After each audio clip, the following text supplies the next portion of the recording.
Hello guys, आप लोग कैसे हैं और आप लोगों की पढ़ाई कैसी चल रही है। आज क्लास 9th का काफ़ी दिन बाद जो है तो वीडियो रिकॉर्डिंग कर रही हूँ, क्योंकि गाइज अभी तक क्लास 10th का सोच रहे थे कंप्लीट करा दी। क्लास 10th का सभी कंप्लीट हो गए, सभी यूनिट और सभी के क्वेश्चन आंसर।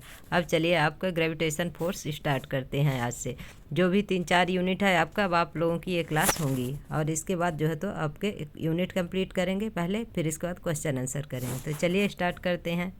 चैप्टर नंबर 9 है आपका। अध्याय 7 तथा 8 में हमने वस्तुओं की गति के बारे में तथा बल को गति के कारक के रूप में अध्ययन किया है। हमने सीखा है कि किसी वस्तु की चाल या गति की दिशा बदलने के लिए बल की आवश्यकता होती है।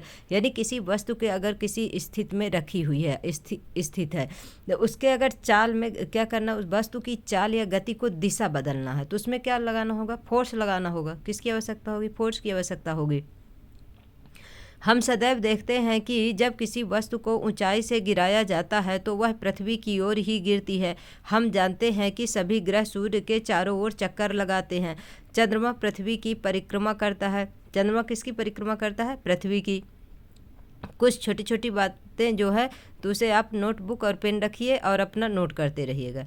इन सभी अवस्थाओं में वस्तुओं पर, ग्रहों पर तथा चंद्रमा पर लगने वाला कोई बल अवश्य होना चाहिए। आइजैक न्यूटन इस तथ्य को समझ गए थे कि इन सभी के लिए एक ही बल उत्तरदायी है। इस बल को क्या कहते हैं, गुरुत्वाकर्षण बल कहते हैं। इस अध्याय में हम गुरुत्वाकर्षण तथा गुरुत्वाकर्षण के सार्वत्रिक नियम के बारे में अध्ययन करेंगे। हम पृथ्वी पर गुरुत्वाकर्षण बल के प्रभाव के अंतर्गत वस्तुओं की गति पर विचार करेंगे। हम अध्ययन करेंगे कि किसी वस्तु का भार एक स्थान से दूसरे स्थान पर किस प्रकार परिवर्तित होता है। द्रवों में वस्तुओं के प्लावन की शर्तों के बारे में भी हम विचार विमर्श करेंगे कि जो द्रव होते हैं उसमें कौन से बल लगते हैं, तो उत्प्लावन बल लगते हैं, तो उसके बारे में भी अपन चर्चा करेंगे। फिर 9.1 गुरुत्वाकर्षण। हम जानते हैं कि चंद्रमा पृथ्वी का चक्कर लगाता है। किसी वस्तु को जब ऊपर की ओर फेंकते हैं तो वह कुछ ऊंचाई तक ऊपर पहुंचती है और फिर नीचे की ओर गिरने लगती है। कहते हैं कि जब न्यूटन एक पेड़ के नीचे बैठे थे तो एक सेब उन पर गिरा। सेब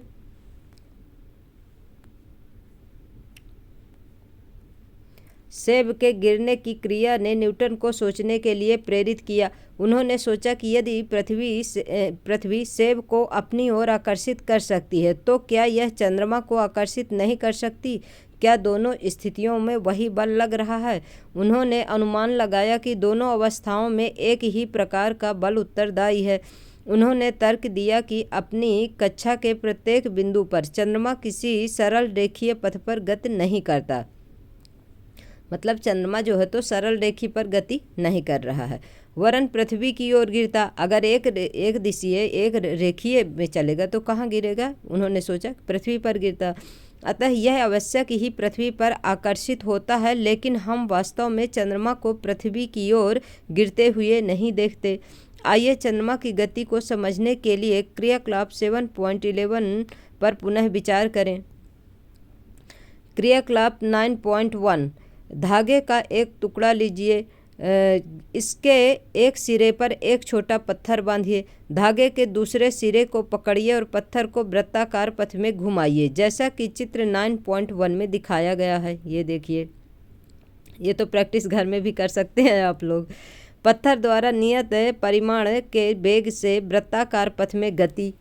अब ये क्या, वृत्ताकार गति में क्या कर रहे हैं, गति कर रहे हैं। मतलब चंद्रमा किस प्रकार से गति करती है उसके बारे में पता लगाने के लिए उन्होंने इस प्रकार का प्रयोग बताया। पत्थर की गति की दिशा को देखिए। अब पत्थर की जो गति है, दिशा को देखिए कि दिशा किस प्रकार से गति कर रही है, किस दिशा में गति कर रही है। अब धागे को छोड़िए, फिर धागे को छोड़ देना है। फिर से पत्थर की गति की दिशा को देखिए, फिर पत्थर की ओर देखिए कि किस प्रकार से ये गति कर रही है। मतलब एक सरल रेखी में जा रही है, कोई वृत्ताकार ही गति कर रही है। धागे को छोड़ने से पहले पत्थर एक निश्चित चाल से वृत्ताकार पथ में गति करता है तथा प्रत्येक बिंदु पर उसकी गति की दिशा बदलती है। दिशा के परिवर्तन में वेग परिवर्तन या त्वरण सम्मिलित है। मतलब दिशा अगर परिवर्तन होगी तो कब दिशा परिवर्तन होता है, जब उसके वेग परिवर्तन या त्वरण, मतलब किसी में भी चेंजेस होगा तो उसके दिशा में परिवर्तन होगा। जिस बल के कारण यह त्वरण होता है तथा जो वस्तु को वृत्ताकार पथ में गतिशील रखता है वह बल केंद्र की ओर लगता है। इस बल को अभिकेंद्र बल कहते हैं। तो वृत्ताकार जब पथ में गति करता है तो उसमें कौन सा बल लगता है? आपका अभिकेंद्र बल लगता है। इस बात को नोट कर लीजिएगा कि वृत्ताकार गति में जब कोई वस्तु गति करती है तो उसके सेंटर में कौन सा बल लगता है? तो अभिकेंद्र बल लगता है। उसे क्या कहते हैं? अभिकेंद्र बल कहते हैं। इस बल की अनुपस्थिति में पत्थर एक सरल रेखा में मुक्त रूप से गतिशील हो जाता है। इसके बाद वो क्या करता है? एक सरल रेखा में गति करता है। यह सरल रेखा वृत्तीय पथ पर स्पर्श रेखा होती है। जो वृत्तीय पथ रहता है उसमें क्या होती है? एक स्पर्श रेखा बन जाती है। वृत्त पर स्पर्श रेखा देखिए इस प्रकार से एक रेखा बन जाती है ABC जो दिखाया गया है। कोई सरल रेखा जो वृत्त से केवल एक ही बिंदु पर मिलती है वृत्त पर स्पर्श रेखा कहलाती है। इस चित्र में सरल रेखा ABC वृत्त के बिंदु पर B पर क्या है? स्पर्श रेखा है। पृथ्वी के चारों ओर चंद्रमा की गति अभिकेंद्र बल के कारण है। पृथ्वी के चारों ओर चंद्रमा की गति किसके कारण है? अभिकेंद्र बल लगता है। इसके कारण जो तो क्या है? अभिकेंद्र बल। अभिकेंद्र बल पृथ्वी के आकर्षण बल के कारण मिल पाता है। तो अभिकेंद्र बल क्यों लगता है? जब पृथ्वी का आकर्षण बल जो है तो उसमें कार्य कर रहा है, आपका ग्रेविटेशन फोर्स कार्य कर रहा है, जिसके कारण क्या लग रहा है? उसमें चंद्रमा में अभिकेंद्र बल लग रहा है। यदि ऐसा कोई बल ना हो तो चंद्रमा एक समान गति से सरल रेखीय पथ पर चलता रहेगा। अगर उसमें आकर्षण बल नहीं लगेगा, आपका अभिकेंद्र बल नहीं लगेगा, आकर्षण बल के कारण अभिकेंद्र बल उत्पन्न होता है, जिसके कारण वो क्या है? वृत्तीय पथ पर गति करता है। नहीं तो किस प्रकार गति करता है? एक सरल रेखा में, एक सरल पथ पर गति करता है। यह देखा गया है कि गिरता हुआ सेब पृथ्वी की ओर आकर्षित होता है। क्या सेब की पृथ्वी को आकर्षित करना है? यदि ऐसा है तो हम पृथ्वी को सेब की ओर गति करते क्यों नहीं देख पाते? यानी ये कह रहा है कि यदि अगर उसमें कोई आकर्षण बल है अगर सेब में भी, तो हम ऐसा क्यों नहीं देख रहे हैं कि सेब ऊपर से नीचे ही गिर रहा, नीचे से ऊपर क्यों नहीं जा रहा? तो क्योंकि पृथ्वी का जो गुरुत्वाकर्षण फोर्स है वो क्या है? ज़्यादा है आपके किसके? सेब से। इसीलिए जो है तो क्या है? ये चीज़ नहीं दिखेगी। अब देखिए आगे देखते हैं क्या बोल रहा है।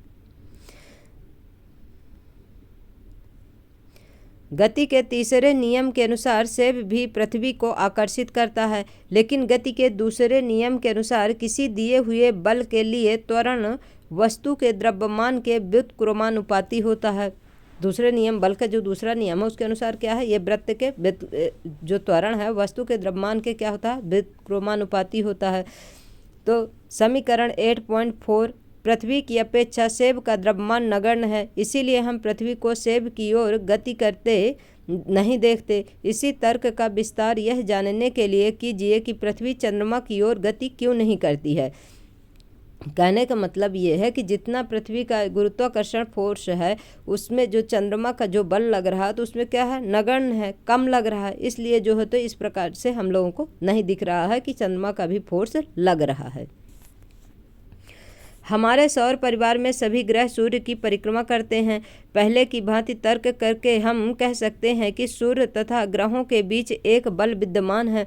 उपरोक्त तथ्यों के आधार पर न्यूटन ने निष्कर्ष निकाला कि केवल पृथ्वी ही सेब और चंद्रमा को आकर्षित नहीं करती, बल्कि विश्व के सभी पिंड एक दूसरे को आकर्षित करते हैं। वस्तुओं के बीच यह आकर्षण बल गुरुत्वाकर्षण बल कहलाता है।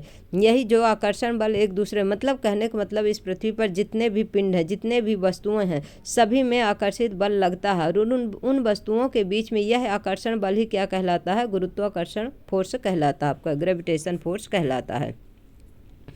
9.1.1 गुरुत्वाकर्षण का सार्वत्रिक नियम। अब देखिए ये क्या है गुरुत्वाकर्षण का सार्वत्रिक नियम। विश्व का प्रत्येक पिंड प्रत्येक अन्य पिंड को एक बल से आकर्षित करता है जो दोनों पिंडों के द्रव्यमानों के गुणनफल के समानुपाती तथा उनके बीच की दूरी के वर्ग के व्युत्क्रमानुपाती होता है। अब ये नोट करने लायक है, आपका नोट कर लीजिए कि गुरुत्वाकर्षण का सार्वत्रिक नियम क्या कहता है। तो विश्व का प्रत्येक अन्य पिंड जो एक बल से आकर्षित करता है और जो दोनों पिंडों के, तो आप यहाँ से नोट कर सकते हैं, जो दोनों पिंडों के द्रव्यमानों के गुणनफल के समानुपाती तथा उनके बीच की दूरी के वर्ग के व्युत्क्रमानुपाती होता है। यह बल दोनों पिंडों को मिलाने वाली रेखा की दिशा में बदलता है। तो आपको यहाँ तक लिखना है कि जो दोनों पिंडों के द्रव्यमानों के गुणनफल के समानुपाती तथा उनके बीच के दूरी के वर्ग के व्युत्क्रमानुपाती होता है। यही क्या है, गुरुत्वाकर्षण का सार्वत्रिक नियम है। ये देखिए ए और बी क्या हो गया आपका, इसमें क्या हो गया, ये सार्वत्रिक नियम के अनुसार ए और बी एफ बराबर क्या हो गया, G M M D square. अब जी क्या हो गया आपका, गुरुत्वाकर्षण फोर्स, गुरुत्वाकर्षण बल हो गया, एफ क्या हो गया, बल हो गया, एम क्या हो गया आपका गुरुत्वाकर्षण फोर्स जो है तो कैपिटल एम, और स्मॉल एम क्या है, किसी पिंड का द्रव्यमान है, और वर्ग के दूरी के वर्ग के व्युत्क्रमानुपाती होता है। तो इन दोनों के बीच की दूरी डी के क्या होता है, स्क्वायर, वर्ग यानी कि डी का स्क्वायर वर्ग के व्युत्क्रमानुपाती होता है। इसीलिए इसका फार्मूला क्या हो जाएगा आपका, सार्वत्रिक नियम जो लिखेंगे उसमें ये फार्मूला हो जाएगा F equal to G capital M small M बटे आपका डी स्क्वायर। ये क्या हो गया आपका, ये समीकरण हो गया इसका गुरुत्वाकर्षण का सार्वत्रिक नियम का। और इसका जब परिभाषा लिखेंगे तो क्या लिखेंगे, जो दोनों पिंडों के द्रव्यमानों के गुणनफल के समानुपाती तथा उनके बीच के दूरी के वर्ग के व्युत्क्रमानुपाती होता है। यही क्या है आपका गुरुत्वाकर्षण का सार्वत्रिक नियम है। और ये आपका क्या है, इस समीकरण है, इसे भी लिखना है। किन्हीं दो एक समान पिंडों के बीच गुरुत्वाकर्षण बल उनके केंद्रों को मिलाने वाली रेखा की दिशा में निर्देशित होता है। ये क्या करते हैं, जो दोनों रेखा मिला रहे हैं केंद्रों को, वही क्या है आपके दिशा को क्या करते हैं, निर्देशित करते हैं। जो दोनों किन्हीं दो एक समान पिंडों के बीच, यानी कि दो पिंड हैं जिनके बीच क्या है, गुरुत्वाकर्षण बल को बता रहे हैं कि कहाँ पर, ये जो सेंटर मिलाते हैं। मान लीजिए यम तथा यम द्रव्यमान के दो पिंड हैं। अब जो कैपिटल एम है और स्मॉल एम है तो क्या है आपका, देखिए क्या है, दो पिंड है ए तथा बी एक दूसरे के डी दूरी पर स्थित हैं। जो चित्र 9.2 में अभी अपन देखें ना, ये चित्र 9.2 में ये जो है तो मान लीजिए दोनों पिंडों के बीच आकर्षण बल क्या लग रहा है, फोर्स एफ है। गुरुत्वाकर्षण के सार्वत्रिक नियम के अनुसार दोनों पिंडों के बीच लगने वाला बल उनके द्रव्यमानों के गुणनफल के समानुपाती है। जो दोनों के बीच में जो बल लग रहा है वो क्या होता है, उनके द्रव्यमान के गुणनफल के समानुपाती है। अर्थात एफ समानुपाते एम इंटू एम, यानी कैपिटल एम जो है तो आपका गुरुत्वाकर्षण बल, और एम जो है तो क्या है, पिंड का, जो कोई पिंड रखा हुआ है उसका, तथा दोनों पिंडों के बीच लगने वाला बल। और इन दोनों जो पिंड है इनके बीच में जो लगने वाला बल है उनके बीच की दूरी के वर्ग के व्युत्क्रमानुपाती है।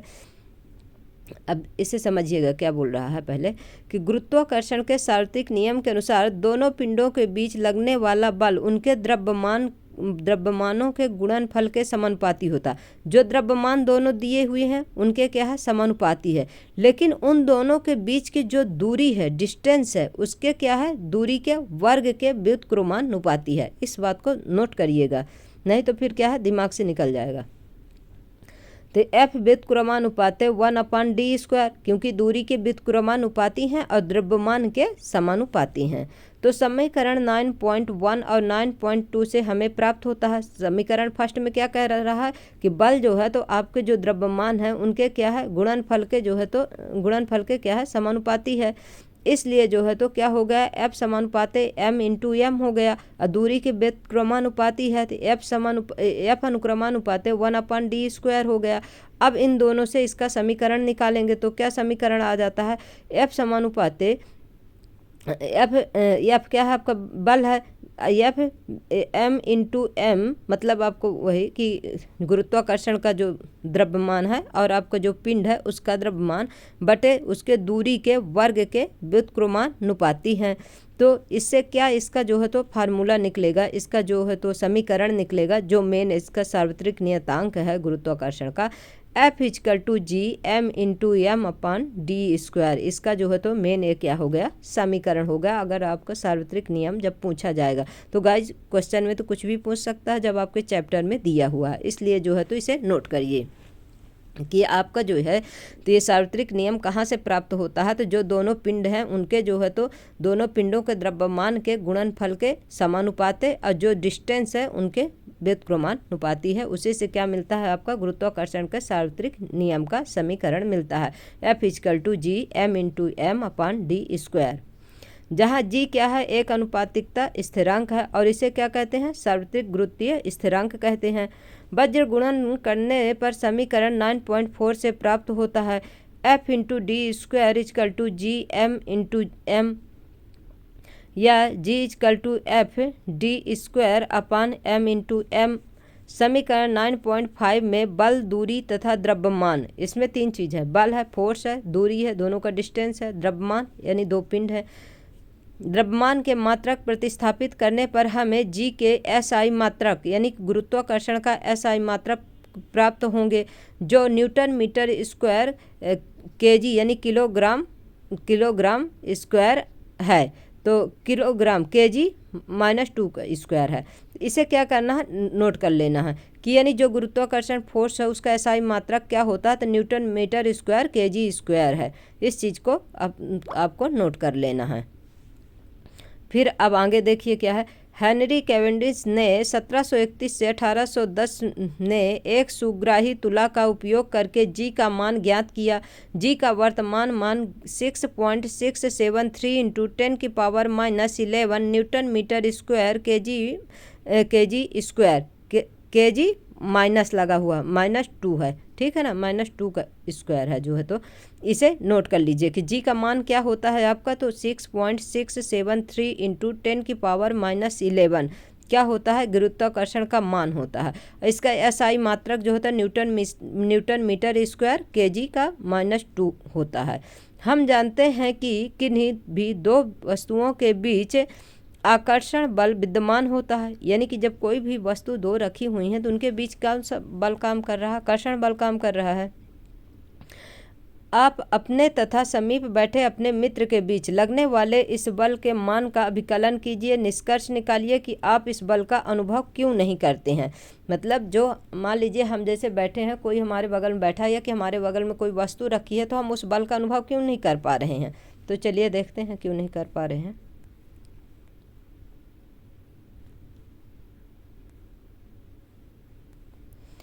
यह नियम सार्वत्रिक इस अभिप्राय से है कि यह सभी वस्तुओं पर लागू होता है, चाहे ये वस्तुएं बड़ी हों या छोटी, चाहे ये खगोलीय हों या पार्थिव।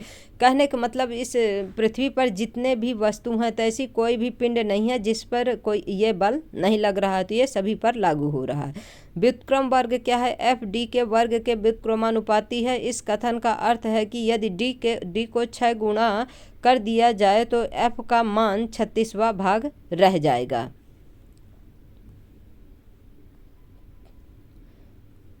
अब क्या है, ये एग्जाम्पल का क्वेश्चन है गाइस। एग्जाम्पल का क्वेश्चन सभी आपके जो है तो शॉर्ट्स में जाएंगे, सभी एग्जाम्पल का क्वेश्चन करा के शॉर्ट्स में डालती जाऊंगी, उससे जो है तो आप लोग अपना नोट्स बनाते जाइएगा। अभी चैप्टर कंप्लीट कर लेते हैं और सवाल अलग कर लेंगे। जैसा भी होगा, अगर बड़ा होगा तो वीडियो में डाल दूंगी, अगर 3 मिनट में आ जाएगा तो आपके शॉर्ट्स में डाल दूंगी। अब चलिए यहाँ से स्टार्ट करते हैं। 9.1.2 गुरुत्वाकर्षण के सार्वत्रिक नियम का महत्व। अब इसका क्या महत्व है, क्या इसमें इम्पोर्टेंट है ऐसा। गुरुत्वाकर्षण का सार्वत्रिक नियम अनेक ऐसी परिघटनाओं की सफलतापूर्वक व्याख्या करता है जो असंबद्ध मानी जाती हैं। ये भी बात ध्यान रखने का है और इसे नोट कर लेना है कि गुरुत्वाकर्षण का जो सार्वत्रिक नियम है इसका क्या महत्व है। तो हमें पृथ्वी से बांधे रखने वाला बल क्या है आपका, यही सार्वत्रिक नियम है आपका गुरुत्वाकर्षण के। पृथ्वी के चारों ओर चंद्रमा की गति, सूर्य के चारों ओर ग्रहों की गति तथा चंद्रमा तथा सूर्य के कारण ज्वार भाटा जो उत्पन्न होता है, उसके सब किसके कारण होता है, गुरुत्वाकर्षण के सार्वत्रिक नियम का महत्व है, यानी गुरुत्वाकर्षण के कारण ही यह होता है। मुक्त पतन 9.2 मुक्त पतन क्या है, देखिए। मुक्त पतन का अर्थ जानने के लिए आइए एक क्रियाकलाप करते हैं, करें। क्या है क्रियाकलाप। 9.2 एक पत्थर लीजिए, इसे ऊपर की ओर फेंकिए, ऊपर की ओर उछाल के देखिए। यह एक निश्चित ऊंचाई तक पहुंचता है और तब नीचे गिरने लगता है। अब कब नीचे गिरने लगता है, देखिए। हम जानते हैं कि पृथ्वी वस्तुओं को अपनी ओर आकर्षित करती है। पृथ्वी के इस आकर्षण बल को गुरुत्वीय बल कहते हैं। अतः जब वस्तुएं पृथ्वी की ओर केवल इसी बल के कारण गिरती हैं, हम कहते हैं कि वस्तुएं मुक्त पतन में हैं। क्या गिरती हुई वस्तुओं के वेग में कोई परिवर्तन होता है। गिरते समय वस्तुओं की गति की दिशा में कोई परिवर्तन नहीं होता है, लेकिन पृथ्वी के आकर्षण के कारण वेग के परिमाण में परिवर्तन होता है। यानी कहने का मतलब ये है कि ऊपर जाने और आने में परिवर्तन होता है कि नहीं, पर उसके आने में क्या होता है, समय वस्तुओं के उसमें उस वेग में कोई परिवर्तन होता है, यानी कि जो उसका वेग है उसमें परिवर्तन होता है, चेंज होता है। गिरते समय वस्तुओं की गति की दिशा में कोई परिवर्तन नहीं होता, मतलब वस्तु जो गिर रही है दिशा में परिवर्तन नहीं हो रहा, लेकिन उसके वेग में परिवर्तन हो रहा है। लेकिन पृथ्वी के आकर्षण के कारण वेग के परिमाण में परिवर्तन होता है। अब पृथ्वी में जिससे जो बल लग रहा है उसके कारण ही वेग के जो परिमाण है उसमें भी क्या हो रहा है, चेंजेस हो रहा है। वेग में कोई भी परिवर्तन त्वरण को उत्पन्न करता है। तो वेग में परिवर्तन, चेंज इन वेलोसिटी क्या है आपका, एक्सीलरेशन है, यानी वेग में परिवर्तन हुई क्या है आपका, त्वरण है, त्वरण उत्पन्न करता है। जब भी कोई वस्तु पृथ्वी की ओर गिरती है तो त्वरण कार्य करता है, यानी कि जब ऊपर की ओर कोई वस्तु फेंकते हैं और ऊपर से नीचे की ओर जब गिरती है उसके वेग में परिवर्तन होता है, उसके कारण क्या होता है, त्वरण उत्पन्न हो जाता है। तो उसमें क्या है, त्वरण जो है तो कार्य करता है। यह त्वरण पृथ्वी के गुरुत्वीय बल के कारण है। और ये त्वरण किसके कारण उत्पन्न होता है, जो पृथ्वी का गुरुत्वाकर्षण बल लगता है उसी के कारण क्या होता है, उसके वेग में चेंजेस होता है। वेग में चेंज होने के कारण त्वरण उत्पन्न होता है। इसलिए इस त्वरण को पृथ्वी के गुरुत्वीय बल के कारण त्वरण या गुरुत्वीय त्वरण कहते हैं। इसीलिए इस त्वरण को क्या कहते हैं, पृथ्वी का गुरुत्वीय बल के कारण त्वरण का गुरुत्वीय त्वरण कहते हैं। इसे जी से निर्दिष्ट करते हैं। जी के मात्रक वही हैं जो त्वरण के लिए है, मीटर पर सेकंड स्क्वायर है। त्वरण का भी मात्रक क्या है, मीटर पर सेकंड स्क्वायर है, और जो जी है इसका भी क्या हो जाएगा मात्रक, मीटर पर सेकंड स्क्वायर। गाइस जितने ऐसा मात्रक है उसको आपको नोट करते जाना है, नहीं तो फिर बाद में कहने को छोटी छोटी बातें हैं, जब एक नंबर का क्वेश्चन छूटता है ना तब बहुत बुरा लगता है। इसलिए जो है तो जब पढ़िए अपना नोट बुक और पेन इसे ज़रूर रखिए और पढ़ते जाइए, जो इम्पोर्टेंट फैक्ट्स है उसे नोट करते जाइए, क्योंकि अपना जो हैंड नोट्स बनाते हैं एक बार उसे एक बार देख लेंगे ना तो वो हर चीज़ें आपके दिमाग में बैठ जाती हैं। फिर गति के दूसरे नियम से हमें ज्ञात है कि बल द्रव्यमान तथा त्वरण का क्या है, गुणनफल है। गति के दूसरे नियम से हमें ज्ञात है कि बल द्रव्यमान तथा त्वरण का गुणनफल F बराबर क्या होता है, यम होता है। यम क्या है आपका, द्रव्यमान है, ए क्या है, त्वरण है। मान लीजिए क्रियाकलाप 9.2 में पत्थर का द्रव्यमान यम है। हम पहले से ही जानते हैं कि मुक्त रूप से गिरती वस्तुओं में गुरुत्वीय त्वरण के कारण त्वरण लगता है, यानी कि जो ऊपर से मुक्त कोई भी वस्तु ऊपर से गिर रही है उसमें गुरुत्वाकर्षण बल के कारण ही उसमें क्या होता है, गुरुत्वीय त्वरण उत्पन्न होता है। और इसे जी से निर्दिष्ट करते हैं। और इसे किससे लिखते हैं, जी से लिखते हैं, जबकि आपको उसमें किससे लिखते थे, ए से लिखते हैं। लेकिन पृथ्वी में जहाँ गुरुत्वीय त्वरण की बात है इसे जो है तो स्मॉल जी से लिखते हैं। इसीलिए गुरुत्वीय बल का परिमाण F द्रव्यमान तथा गुरुत्वीय त्वरण के गुणनफल के बराबर होगा। अब इस बात को ध्यान रखिएगा, क्या बोल रहा है, इसलिए गुरुत्वीय बल यानी गुरुत्वाकर्षण जो बल है F, द्रव्यमान m, गुरुत्वीय त्वरण के जो त्वरण g है, स्मॉल g है, इसके क्या है, गुणनफल के बराबर होगा। यानी कि F बराबर mg यहाँ हो जाएगा और वहाँ पर क्या होता था, F बराबर ma होता था। इस चीज़ को नोट कर लीजिएगा, ठीक है। समीकरण 9.4 तथा 9.6 से हमें प्राप्त होता है mg बराबर g m इंटू एम अपान डी स्क्वायर। समीकरण 9.4 और 9.6 से 9.6 में क्या है कि F द्रव्यमान है, गुरुत्वीय त्वरण के गुणनफल के बराबर होता है। तो इसमें क्या है, रख देंगे अपना गुरुत्वाकर्षण का सार्वत्रिक नियम g बराबर m इंटू एम। F के जगह में क्या लिख देंगे, mg लिख देंगे, क्योंकि m क्या है, द्रव्यमान है, g क्या है आपका गुरुत्वाकर्षण फोर्स है। फिर इसके बाद या इस प्रकार से भी लिख सकते हैं इसे g m अपान डी स्क्वायर। क्यों इस प्रकार से लिख सकते हैं कि g बराबर m अपान डी स्क्वायर। डी स्क्वायर क्या है, ये जो दोनों पिंड हैं उनके बीच के दूरी के क्या होते हैं, वर्ग के व्युत्क्रमानुपाती होते हैं। इसलिए जहाँ पर कैपिटल M क्या हो गया आपका, पृथ्वी का द्रव्यमान हो गया, तथा D वस्तु तथा पृथ्वी के बीच की दूरी है। यानी D जो है तो जो वस्तु रखी हुई है और पृथ्वी है दोनों के बीच का क्या है, डिस्टेंस है। मान लीजिए एक वस्तु पृथ्वी पर या इसकी सतह के पास है। समीकरण 9.7 से दूरी d पृथ्वी की त्रिज्या r के बराबर होगी। इस प्रकार पृथ्वी की सतह पर या इसके समीप रखी वस्तुओं के लिए जब वस्तु कोई रखी होगी तब किस प्रकार से समीकरण लिखते हैं। mg is equal to G m into M upon R square. G is equal to G यानी स्मॉल एम से स्मॉल एम कैंसिल हो गया आपका, तो क्या बचा G M upon R square बचा। पृथ्वी एक पूर्ण गोला नहीं है। पृथ्वी की त्रिज्या ध्रुवों से विषुवत वृत्त की ओर जाने पर बढ़ती है, इसीलिए जी का मान ध्रुवों पर विषुवत वृत्त की अपेक्षा अधिक होता है। यानी कि जो विषुवत वृत्त होते हैं आपके, तो उसमें क्या होता है कि जो ऊपर जाएंगे और बिल्कुल नीचे जाएंगे तब क्या होगा, जी का मान बढ़ेगा, और जब सेंटर में रहेंगे तो जी का मान क्या हो जाएगा, घटेगा। जी का मान शून्य हो जाता है वहाँ। ध्रुव के विषुवत वृत्त की ओर जाने पर बढ़ती, इसीलिए जी का मान ध्रुवों पर विषुवत वृत्त की अपेक्षा अधिक होता है। ध्रुव पर अधिकांश गणनाओं के लिए पृथ्वी की सतह पर या इसके पास जी के मान को लगभग स्थिर मान सकते हैं, लेकिन पृथ्वी से दूर की वस्तुओं के लिए पृथ्वी के गुरुत्वीय बल के कारण त्वरण समीकरण 9.7 से ज्ञात किया जा सकता है। अब देखिए 9.2.1 गुरुत्वीय त्वरण जी के मान का परिकलन। गुरुत्वीय त्वरण जी के मान का परिकलन करने के लिए हमें समीकरण 9.9 में जी एम तथा आर के मान रखने होंगे। जैसे सार्वत्रिक नियतांक का जी इजकल टू 6.7 इंटू 10 की पावर -11 न्यूटन मीटर स्क्वायर के जी स्क्वायर, kg-2 स्क्वायर है। इस बात को ध्यान रखिएगा, कहीं ऐसा न हो कि अपन newton metre square kg square भर लगा दें। ये देखिए इसमें माइनस भी लगा हुआ है। पृथ्वी का द्रव्यमान कितना है, m इजकल टू 6 इंटू 10 की पावर 24 kg है। इसे नोट कर लीजिएगा, क्योंकि नहीं तो फिर बाद में ध्यान नहीं रहेगा। तीनों चीज़ नोट करिए कि जो सार्वत्रिक गुरुत्वीय नियतांक है वो कितना है, जी इजकल टू 6.7 इंटू 10 के पावर 11 है आपका। पृथ्वी का द्रव्यमान कितना है, तो पृथ्वी का द्रव्यमान जो है तो m 6 इंटू 10 की पावर 24 kg है।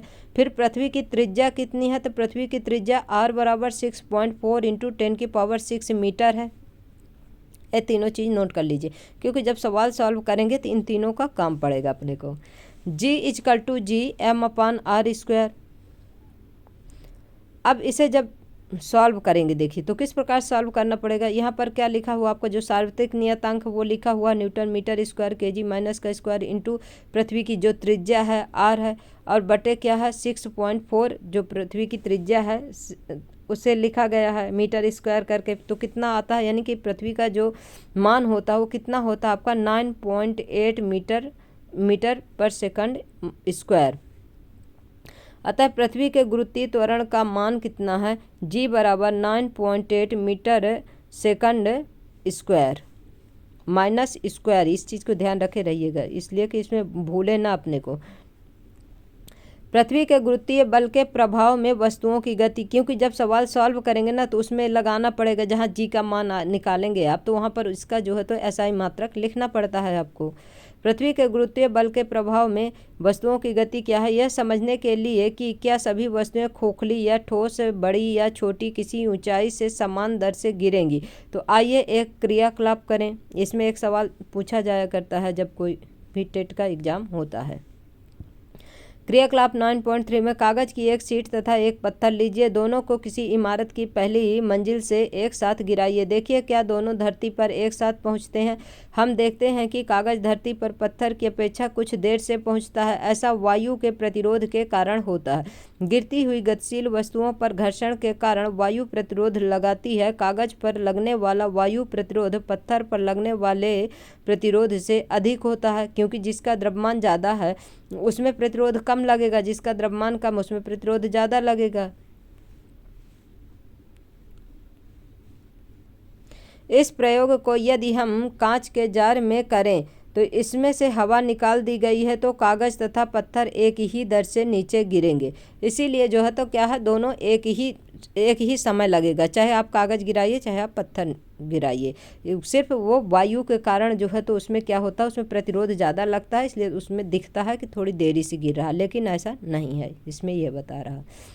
हम जानते हैं कि मुक्त पतन में वस्तु त्वरण का अनुभव करती है। समीकरण 9.9 से वस्तु द्वारा अनुभव किया जाने वाला यह त्वरण इसके द्रव्यमान पर निर्भर नहीं करता। इसका अर्थ हुआ कि सभी वस्तुएं खोखली या ठोस, बड़ी या छोटी, एक ही दर से नीचे गिरनी चाहिए। अब देखिए आपका सवाल का जवाब मिल गया ना, कि चाहे ठोस हो, बड़ी हो, छोटी हो, खोखली हो, चाहे जैसी हो, लेकिन एक समान डिस्टेंस से नीचे गिरा रहे हैं तो एक ही समान टाइम सभी में लगेगा। एक कहानी के अनुसार इस विचार की पुष्टि के लिए गैलीलियो ने इटली में पीसा की झुकी हुई मीनार से विभिन्न वस्तुओं को गिराया।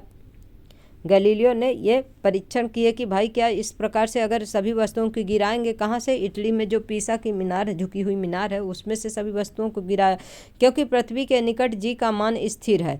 अतः एक समान त्वरित गति के सभी समीकरण त्वरण ए के स्थान पर जी रखने पर भी मान्य रहेंगे। देखिए 7.5 में ये समीकरण है। ये गति के जो नियम है, फर्स्ट, सेकंड और थर्ड जो है, तो इसे अपन पहले पढ़ चुके हैं, इसे भी नोट कर लीजिए इन तीनों को, कि v बराबर u प्लस AT फर्स्ट नियम गति का। दूसरा क्या है, s बराबर ut प्लस 1/2 AT स्क्वायर है। तीसरा क्या है, v स्क्वायर बराबर u स्क्वायर प्लस 2as है। ये तीनों चीज़ नोट कर लीजिए आप। यहाँ u एवं v क्रमशः प्रारंभिक एवं अंतिम वेग हैं, तथा यश क्या है, वस्तु द्वारा यश क्या है, आपकी दूरी है। t क्या है, समय से चली गई दूरी है। t समय है, यश क्या है, आपका डिस्टेंस है। और u और v क्या है, प्रारंभिक, u क्या है, प्रारंभिक वेग है, v क्या है, अंतिम वेग है। इसे ध्यान रखिएगा। इन समीकरणों का उपयोग करते समय यदि त्वरण ए वेग की दिशा में अर्थात गति की दिशा में लग रहा हो तो हम इसको धनात्मक लेंगे। अब इस चीज़ को भी ध्यान रखिएगा, क्योंकि जब क्वेश्चन करेंगे तो इसमें इस चीज़ को पूछा जाएगा। वेग की दिशा में अर्थात गति की दिशा में लग रहा हो तो हम इसे धनात्मक लेंगे। मान लीजिए आप किसी वस्तु को जिधर आप ढकेल रहे हैं उसी तरफ अगर वो जा रहा है तो उसमें क्या होगी, धनात्मक लेंगे उसे। त्वरण ए को ऋणात्मक लेंगे जब यह गति की दिशा के विपरीत लगता है। मान लीजिए आप कोई भी वस्तु आगे की ओर धकेल रहे हैं, लेकिन वो आगे की ओर नहीं धकेल रहा, उधर से इधर के लिए फोर्स लग रहा, तब उसे क्या लेंगे, ऋणात्मक लेंगे। तो 31 मिनट की क्लास हो चुकी है गाइज, आज के लिए इतना ही। जो मेन चीज़ें हैं उसे आप आज नोट कर लीजिएगा, जब आप कल अपन सेकंड पार्ट करेंगे, इसके बाद जो है तो फिर आगे पढ़ेंगे। इतना बस और कर लेते हैं। 3 पॉइंट क्या है, एग्जाम्पल 9.2 है, ये सवाल है आपके, लगता है, हाँ सवाल है। तो सवाल हम सभी कराएंगे गाइस, सब एक सवाल कराएंगे। क्लास 10th के भी पूरे सवाल कराई हूँ, जितने भी सब चैप्टर में थे। आपके क्लास 9th के भी कराई हूँ। अभी बीच में जो है तो क्लास 10th कंप्लीट करना था, इसलिए जो है तो, क्योंकि उन लोगों को एग्जाम आ गया गाइज, इसलिए जो है तो आप लोगों को थोड़ा डिले हो गया था। अब आप लोगों की क्लास कंटिन्यू होगी और इसे जो है तो 1-2 हफ्ते के अंदर पूरा कंप्लीट कराना। तो आप लोगों को हमारी क्लास कैसी लगती है, आप लोग हमारे क्लास को लाइक करिए गाइज, शेयर करिए और सब्सक्राइब कर लीजिए। बेल आइकन जरूर प्रेस कर लीजिए, जिससे जब भी वीडियो अपलोड होगा आप लोगों को नोटिफिकेशन मिल जाएगा। और आप लोग किसी एग्जाम की अगर तैयारी भी करेंगे तो भी इसे आप अच्छे से पढ़ेंगे। जब पहले पूरा डिटेल पढ़ेंगे तभी इसमें से छोटे छोटे पॉइंट निकाल पाएंगे, जिससे आपको जो है तो एग्ज़ाम में आपके लिए हेल्पफुल रहेगा। और आपकी कोई क्वेरी हो तो आप लोग हमें कमेंट बॉक्स में कमेंट करिए। Thank you so much guys.